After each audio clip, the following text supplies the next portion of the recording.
C'est François Kelsi qui m'a appelé. Il m'a dit quitte la maison parce que j'ai entendu des gens parler. Moi je suis caché ici. Ils disent qu'ils sont chez toi. Là c'était lors de la crise post-électorale en 2011, justement. Mais si Gadji Sely choisit de soutenir un candidat, non, moi je ne fais pas de politique. Et je n'ai jamais fait de politique. Et on a, nous, un rôle de négociateur.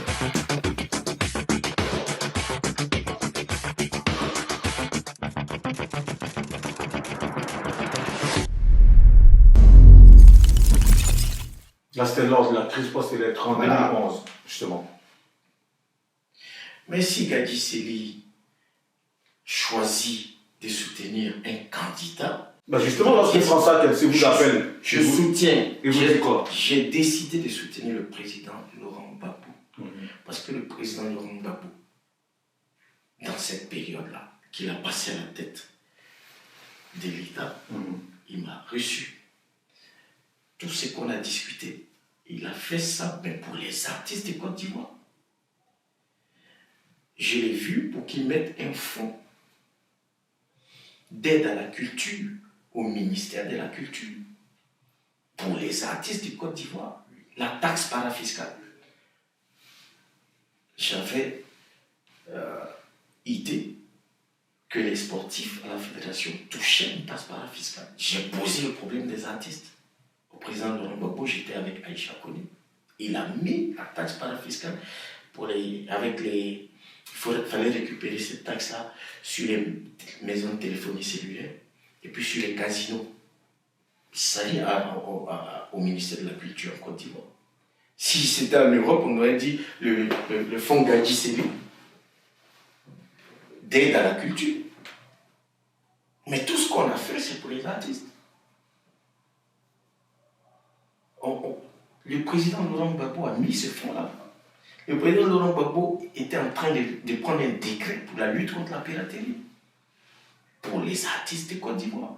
Le président Laurent Gbagbo était en train de signer le décret de la copie privée quand on l'a enlevé. Paradoxalement, je veux dire que je suis chez moi, on me dit on vient, il y a des gens qui viennent chez toi, armés. Arrange-toi pour ne pas être là. Et si je ne prenais pas au sérieux la parole du monsieur, de François Kelsi, que je salue au passage, mais j'étais dans la merde. J'ai pris mes enfants, je suis allé les déposer chez les gens que je connais. J'étais là-bas en train de les déposer quand on m'a appelé de mon quartier pour me dire ils ne viennent plus ici parce qu'ils ont pris ta mère. Ceux qui racontent leur vie peuvent raconter leur vie. Moi, je sais ce que j'ai vécu. Ils ont arrêté le président Laurent Gbagbo le 11 avril. Moi, je suis parti au Ghana le 23. Je n'avais pas l'intention de partir. C'est pour ça que je suis resté.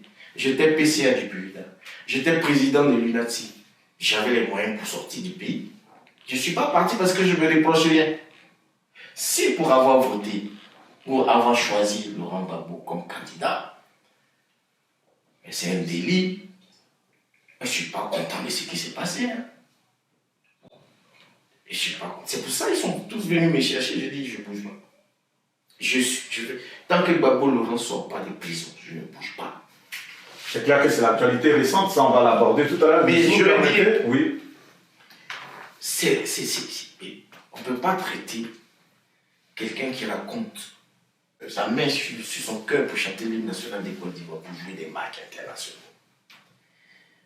qui a rassemblé les artistes des Côte d'Ivoire pour qu'on sorte de la léthargie dans laquelle on est.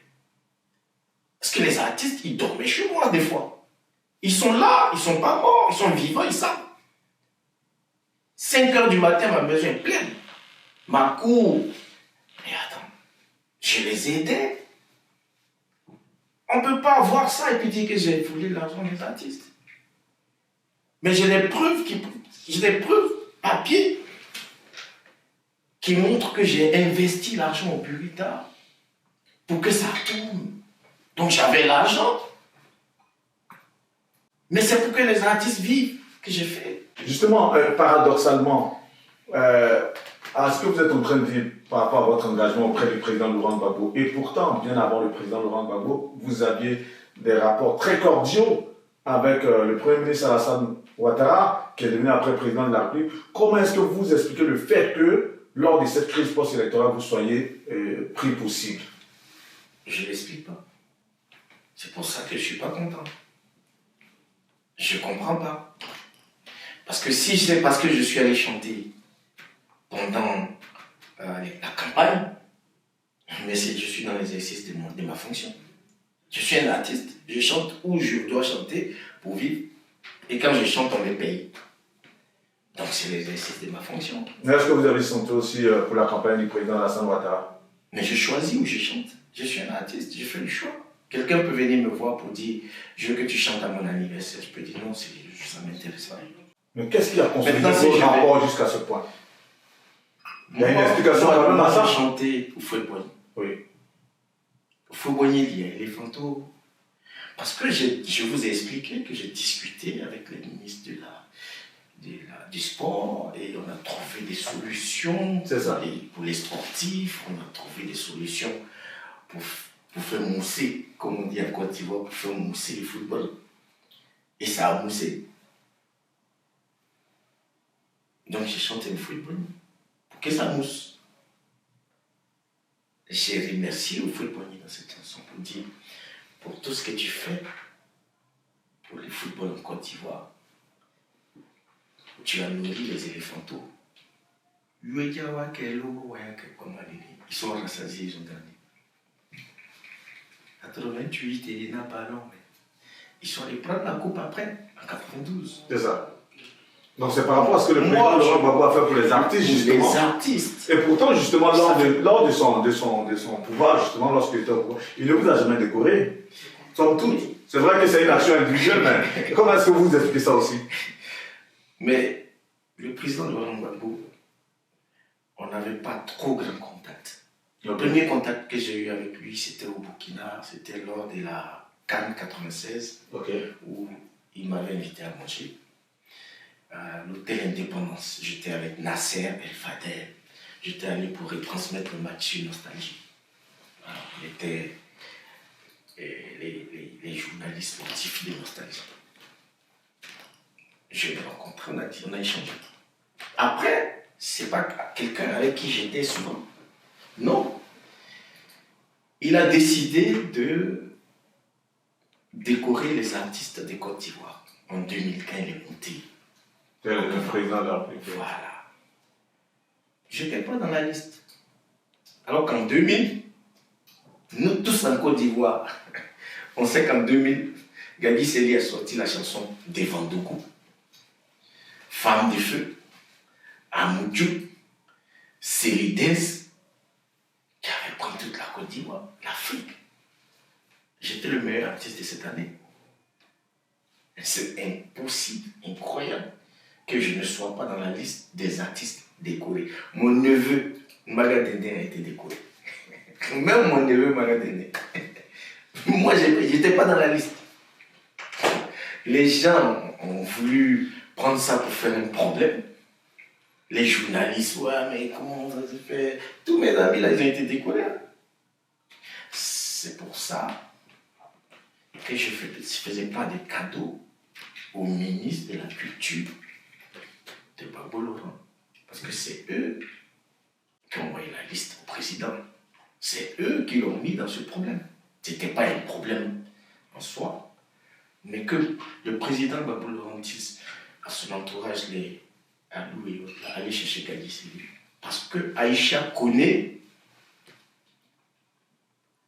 à la remise des médailles, a dit au président Laurent Gbagbo, je ne vois pas Gadi Seli.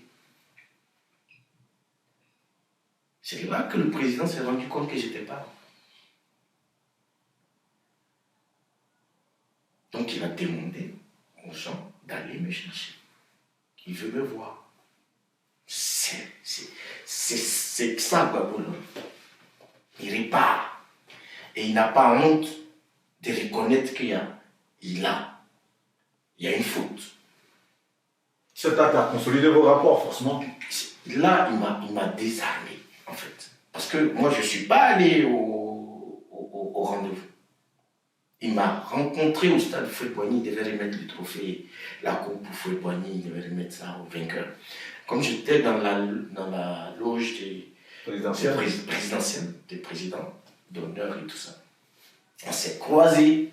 C'est là que Gbagbo Laurent m'a dit, mais je cherche à te voir. Le président Gbagbo Laurent, il s'est arrêté. Il dit, mais pardon, passe-me voir. Quoi? Le président? Moi, j'étais considéré par les gars là comme le fils de Fouet-Boigny, comme Mami Fete, Asek Mimosa, les Fologo, tous les gens les Dugas. Toute la famille PDCI. Voilà, les gens me voient en PDCI. Oh, les gens me font réunion. Je n'ai pas de carte, je suis pas dans la politique. Mais donc, peut-être les gens ont pensé à ça, pour m'enlever sur la liste. Mais pourquoi vous m'avez enlevé sur cette liste? Je ne sais pas. Et donc, lorsque vous retrouvez le président Laurent Gbagbo, l'échange se passe comment après? Oui, je suis parti avec mes parents. Mon grand frère, le papa de Talo Gadji, là, mon neveu. Et puis, Douagouri, Feu Douagouri, le petit frère de mon maman. On est arrivé, le président de la République de Côte d'Ivoire, Laurent Gbagbo, il a demandé pardon à Gadji Séri. Vous croyez en ça? Et ça a fait que ça a consolidé vos rapports jusqu'à ce jour. C'est incroyable. Au point C'est-à-dire que le président peut dire, bon, je voulais te voir, tu te dis bonjour, qu'est-ce que tu fais maintenant, ça va? Bon, la prochaine fois que je décolle les gens, je vais te décoller. Et puis c'est fini. C'est ça. Il dit, je demande pardon. Ah ouais. L'humilité de cet homme. Son humanité, son humanisme. Non. Il m'a mis KO. Je dis, mais président, vraiment, je n'étais pas venu ici pour qu'on me demande. Pour que le président me demande pardon. Mais c'est franc. Et depuis ce temps, c'est ça. Quand je lui parle des problèmes des artistes, il va passer sur le problème des artistes parce que c'est moi. Et c'est tout ça qui concourt à ce qu'en 2011, lorsqu'il y a la crise post-électorale, et que vous, en tant que symbole, je vais dire ça comme ça, je n'ai jamais voté. C'est ça. Mais le monsieur qui est en train de prendre un arrêté pour la lutte contre la piraterie, le monsieur qui est en train de prendre un décret pour qu'on nous paye pour la première fois dans ce monde notre copie privée, qu'on n'a jamais payé en Côte d'Ivoire, jusqu'au jour d'aujourd'hui où je parle. Alors que, bon, les artistes, c'est un dû, c'est un droit. Dans tous les pays, on paye copie privée, sauf en Côte d'Ivoire. C'est quoi ça?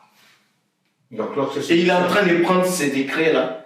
Il a mis un fonds d'aide à la culture, au ministère de la Culture, pour les artistes, pour que les artistes, là, on les aide à produire leurs œuvres, à produire leurs spectacles. S'il est candidat, je le vote. Parce qu'il fait avancer les choses. Dans mon domaine, donc ça veut dire que dans les autres domaines, il fait avancer aussi quand les gens viennent poser les vrais problèmes. Voici mon sujet. Et je l'ai vu faire avancer les choses dans le domaine du foot. Demandez aux joueurs là, des éléphants qui ont perdu la première fois, ce qu'il leur a donné. Nous-mêmes qui avons gagné, on n'a pas eu ça. Donc justement, par rapport à tous ces actes qu'il a posés, lorsqu'il est arrêté en 2011, vous décidez de venir en exil.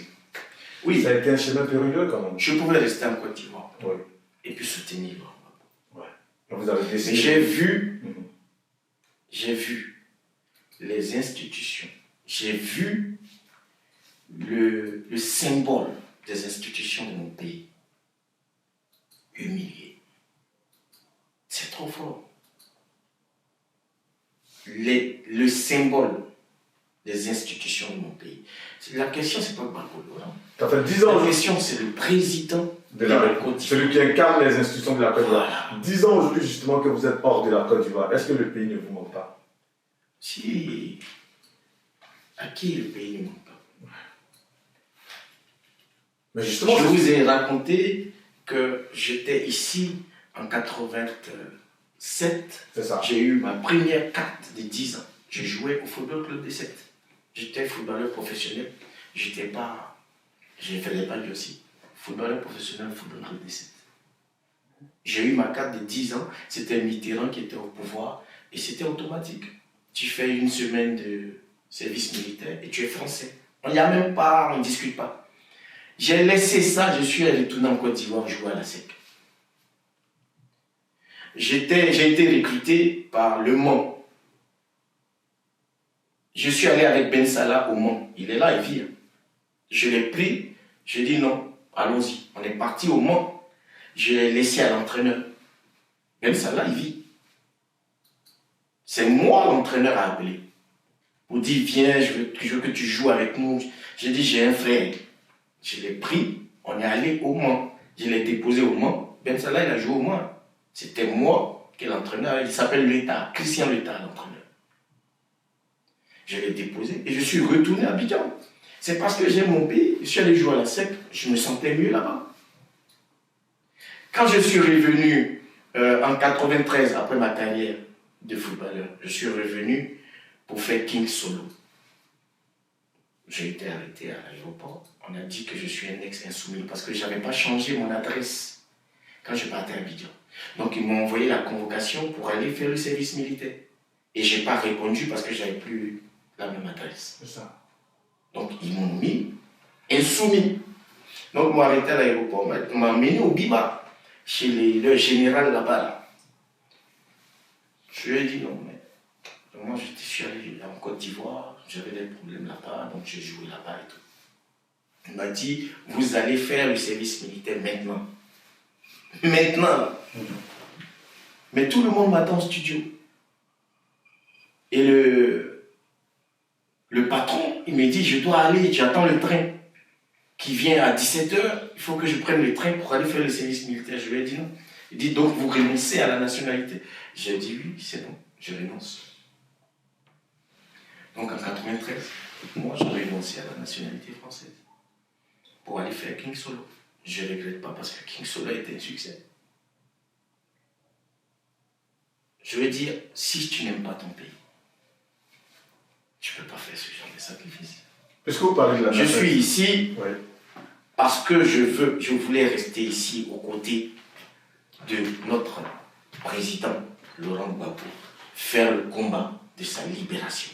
Il a été libéré le 31 mars 2021 et c'est sur ça forcément qu'on va terminer tout à l'heure, mais bien avant. Aujourd'hui, vu que vous avez refusé la nationalité française en 1993, quel est votre statut aujourd'hui en France? Mais j'ai la carte des 10 ans. Je suis réfugié politique. Je suis réfugié politique. J'aspire, peut-être je vais demander à être français après, tranquillement, parce que maintenant je suis ici, je ne peux pas bouger. 10 ans, justement 10 ans d'exil, quels sont les faits qui vous ont marqué pendant ces 10 ans lors de votre exil?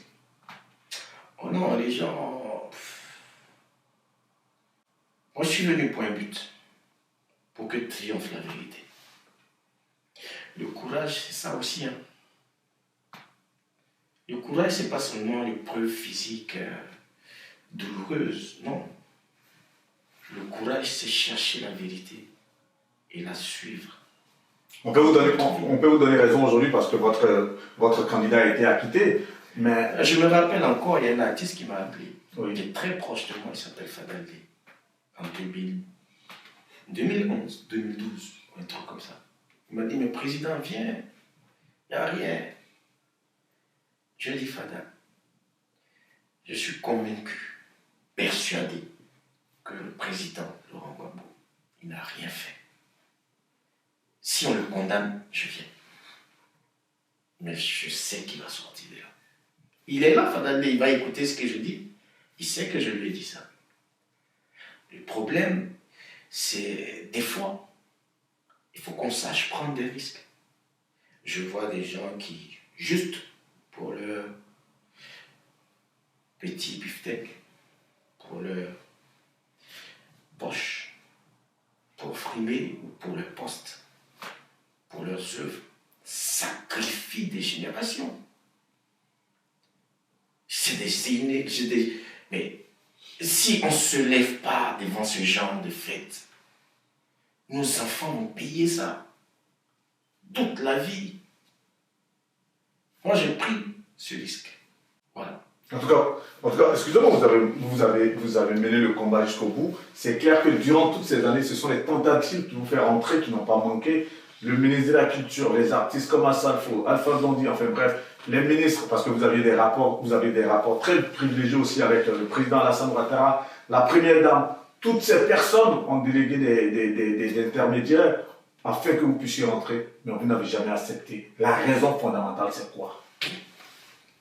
Mais si je quitte cette lutte-là, quel visage, quelle image je donne?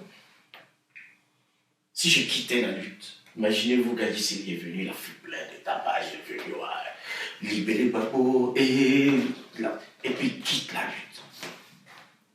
Quelle image?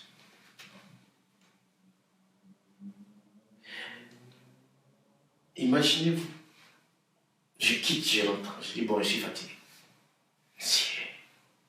Qui aura la force de continuer ce combat si ce n'est pas nous? Nous, les leaders d'opinion, nous qui avons une image pour dire aux gens ce que les gens ont fait là, c'est pas bon. C'est ce qu'on est en train de dire, c'est tout. On ne peut pas. On a des règles. Notre constitution, elle a ses règles. Il faut respecter ces règles, c'est tout. En tout cas, votre résilience a payé. Le président Laurent Gbagbo et le président Charles de Goudet ont été acquittés le 31 mars 2021 à la Cour pénale internationale. Gadisseli rentre quand en Côte d'Ivoire? Je pense qu'on a fini de faire ce combat-là, de la liberté de nos autorités, de Charles Blé Goudet qui, malgré son jeune âge, a payé aussi. Ça fait mal. C'est 10 ans. C'est quand même 10 ans. Mais autant ils ont perdu 10 ans, nous aussi on a perdu 10 ans. Quand je dis nous aussi on a perdu 10 ans, c'est que nous, la chance qu'on avait, on pouvait retourner négocier. Comme nos frères, comme nos amis artistes. On peut toujours rencontrer des gens qui ont besoin qu'on rentre. Ils sont venus me chercher. Noël Doulé même était venu aussi. Néoué est venu. Ça a commencé par Antoine Talani. J'ai parlé avec Tikendia. Assalfo, tout le monde est au courant que Assalfo, je fais rencontrer les autres artistes à Assalfo. Il a parlé, il s'est exprimé. Mais quel artiste de renom de Côte d'Ivoire n'a pas bénéficié des bienfaits des Babolons? Qui lève le don de renom? Peut-être Tiken. Tiken, les Babos lui ont montré qu'il est au-dessus des choses. Parce que Tiken est venu en Côte d'Ivoire tranquillement, il est rentré quand il disait qu'il était en exil. Moi, j'ai envoyé des gens aller chercher Tiken au Mali. Tiken est venu en Côte d'Ivoire tranquillement, bien protégé. Pour terminer, je veux dire, quand les choses se passent comme ça, les grandes causes, si nous, les personnalités de notre pays, on ne milite pas pour les grandes causes, on ne cherche pas à défendre ces grandes causes, ça va être difficile pour notre pays. On ne condamne pas les gens, mais il faut militer pour les grandes causes. Et je pense que cette cause-là est énorme. Cette cause-là, voir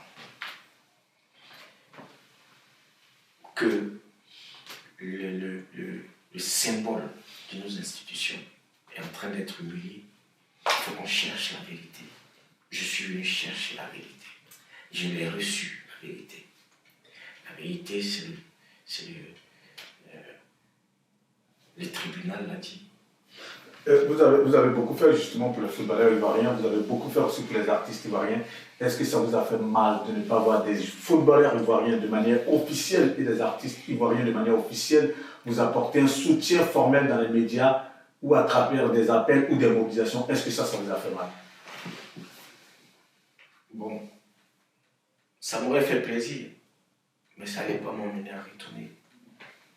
Mais ça m'aurait vraiment fait plaisir. J'allais sentir que tout ce que j'ai fait avec les artistes, tout ce que j'ai fait avec les footballeurs, c'est pas resté vain, quoi. C'est le sentiment que j'allais avoir, d'être soutenu par mes frères, par mes amis.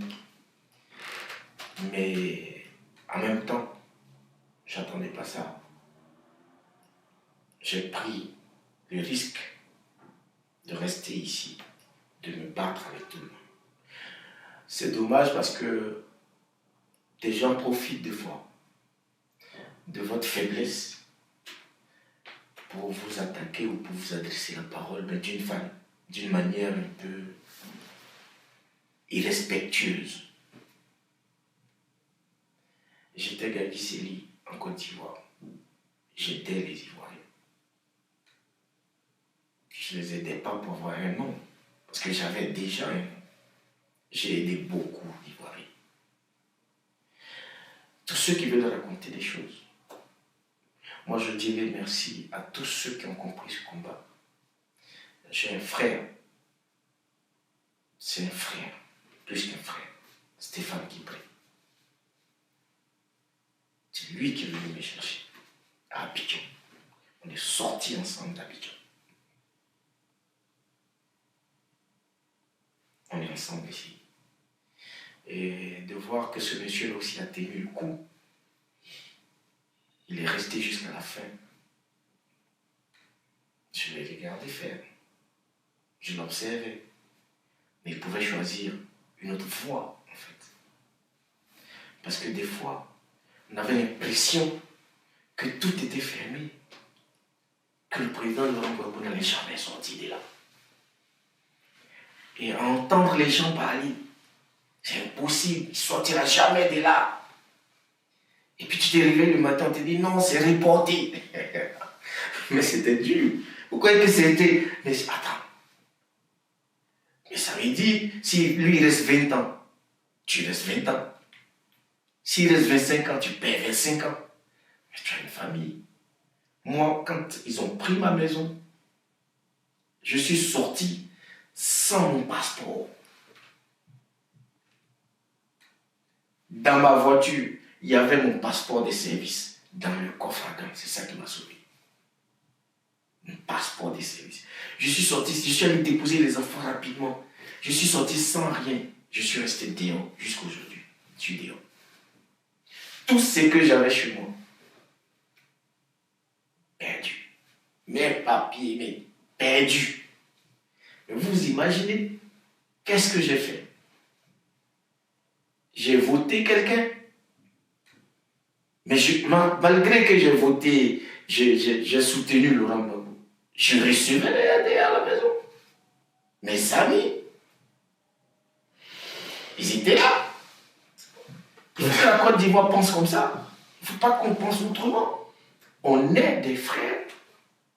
Et on va rester des frères. Moi, je préfère qu'on puisse sur ce mot d'espoir parce que c'est l'occasion pour moi, justement, de vous poser la dernière question. C'est vrai que là, on a passé pratiquement 2 heures du temps à échanger. Rarement, j'ai vu le président Gagiseli s'exprimer comme ça, en tout cas lors d'une interview. C'est clair qu'on ne pourra pas tout évacuer lors de cet échange. On a essayé de faire ce qu'on pouvait. Et moi, je voudrais vraiment vous dire merci parce que vous êtes ouvert. Je l'estime bien. Qu'est-ce que vous auriez pu dire? Qu'est-ce que vous aviez voulu dire? À quelle question vous aviez voulu répondre que je n'ai pas pu vous poser? C'est la dernière question. Qu'est-ce que la Côte d'Ivoire doit faire? C'est ça qui est important. Maintenant que le président Laurent Gbagbo est libre,